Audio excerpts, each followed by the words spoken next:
Hi everyone, today I'll be walking you through a comparison of the reproductive systems of a few different vertebrates as shown on my poster.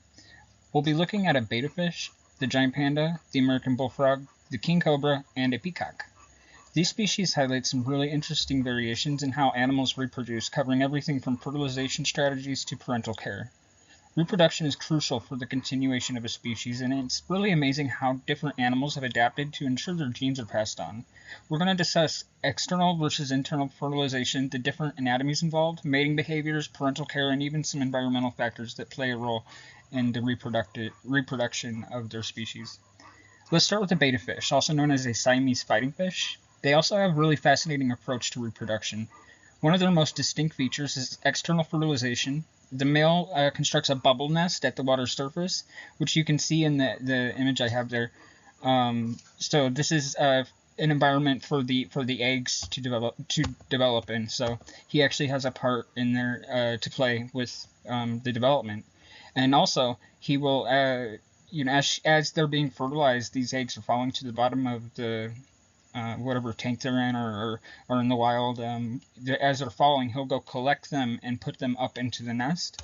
The female tends to eat them at that point for some reason, but that's one thing I've learned. The males are much more colorful because they have what's called sexual dimorphism. So the females aren't necessarily as fancy or pretty, but the males are the ones attracting the mate usually. So they're going to be more colorful and have those extravagant fins that the bettas are always associated with.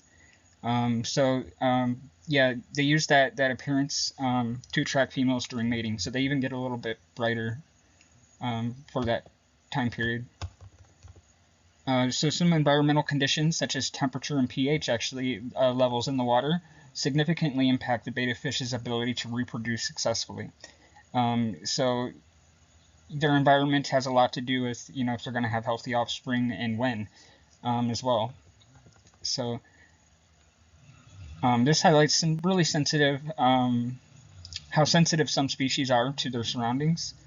Just a little a degree or two in temperature can have quite a bit of difference in the development of their young, or if they even survive or hatch at all.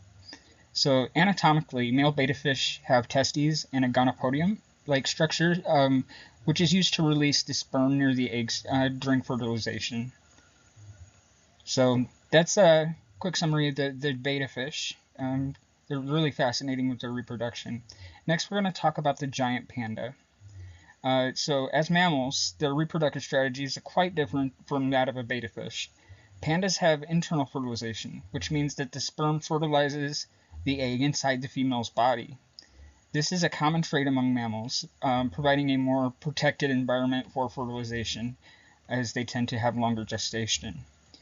Panda females experience induced ovulation, meaning they only release eggs after mating.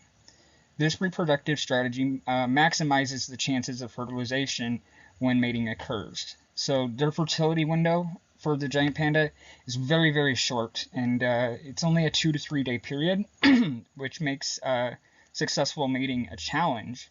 Now, especially with some habitat fragmentation and habitat loss that they've been going through over the last couple decades, that 2 to 3 day window, they couldn't even find each other in the bamboo forest. So this made reproduction very, very hard, which is why they became critically endangered. They were actually downlisted from that status to, I believe, they're still protected, but are in need of conservation, but they're no longer critically endangered, which is a step in the right direction.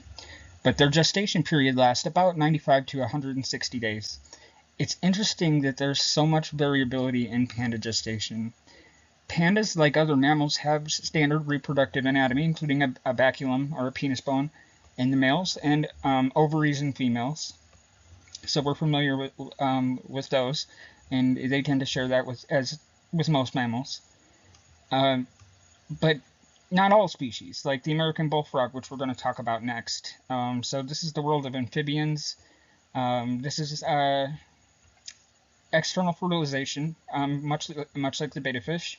However, unlike fish, they use a method called amplexus, where the male grasps the female tightly and she releases her eggs as he fertilizes them. So this reproductive behavior is highly seasonal. It's tied to warmer temperatures with specific breeding conditions. Bullfrogs usually breed in the spring and early summer. Males attract the females using loud vocalizations. I'm sure the standard bullfrog croak. I'm sure you've heard that at some point. A familiar sound near ponds and wetlands. So bullfrog eggs develop into free-swimming tadpoles. These tadpoles undergo a significant metamorphosis to become adult frogs, where they'll actually lose their tail and grow hind legs. So yeah, they go through a lot of changes to get to the adult stage, from egg to adult. Anatomically, bullfrogs have testes and ovaries, but they also possess fat bodies associated with these organs, providing energy reserves for reproduction. So it does take quite a bit of energy to make some offspring. So those fat bodies actually act as a store of energy. So we're going to talk about a reptile now, the king cobra. And the king cobra is, I think, just an amazing animal. They use internal fertilization.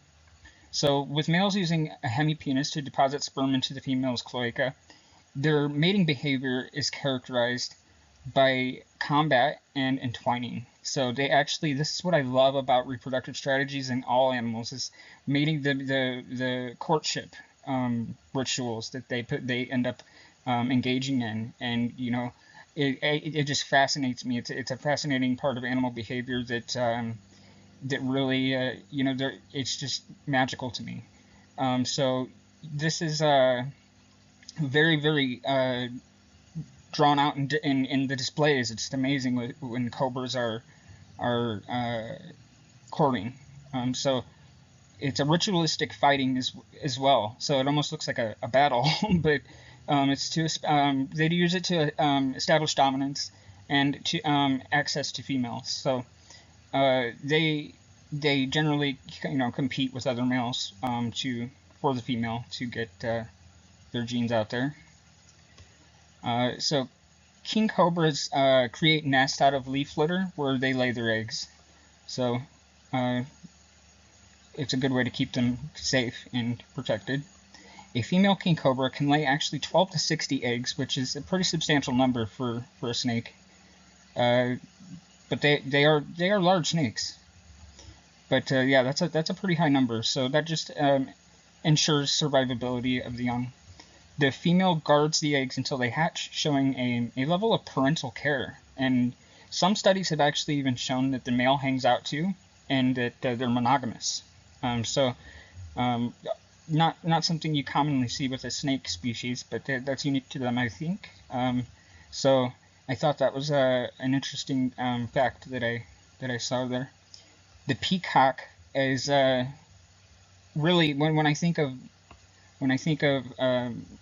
reproductive rituals or mating behaviors to court, the peacock is one that stands out to me, that comes to mind first.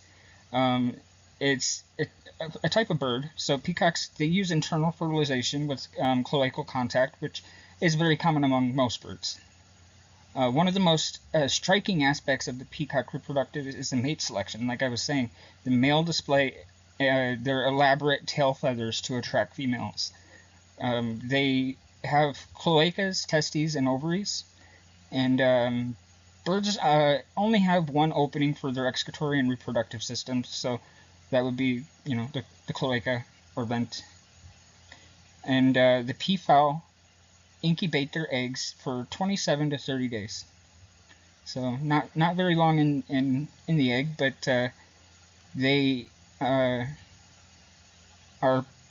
polygamous, meaning males often mate with multiple females.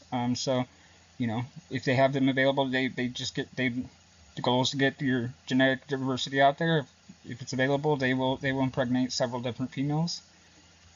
So similarities and differences. So we've seen that different vertebrates exhibit a range of reproductive strategies. One major difference is the use of external versus internal fertilization. So that's a big one, is the egg being fertilized inside or outside of the body, and why. So another key difference is parental care. In some species, like the betta fish and the king cobra, one or both parents invest significantly in protecting their offspring. In others, like the bullfrog, there is virtually no parental care. So once they're done, and both parents kind of move on and, wish them the best. Anatomical differences are also striking. So especially in how gametes are transferred during mating. So that would be the sperm or the egg. From the gonopodium-like structures from the betta fish to the hemipenises of the king cobras and cloacal contact in peacocks, there's a lot of different variation for this, essentially the same end result. These differences are due to a combination of evolutionary history, environmental conditions, and behavioral adaptations. So each species has evolved a reproductive strategy that best suits its lifestyle and habit. One thing that's the same is how each strategy is geared towards the same goal in its species survival. Get your genes out there, genetic diversity, and that's one thing I believe all life is really programmed to do, is to take part in that. So I hope this overview really gives you a better understanding of how fascinating the diversity is in vertebrate reproduction. By examining species like these, we can actually really appreciate how evolution has shaped reproduction in unique and remarkable ways. It's just fascinating to me to see. Thanks for watching.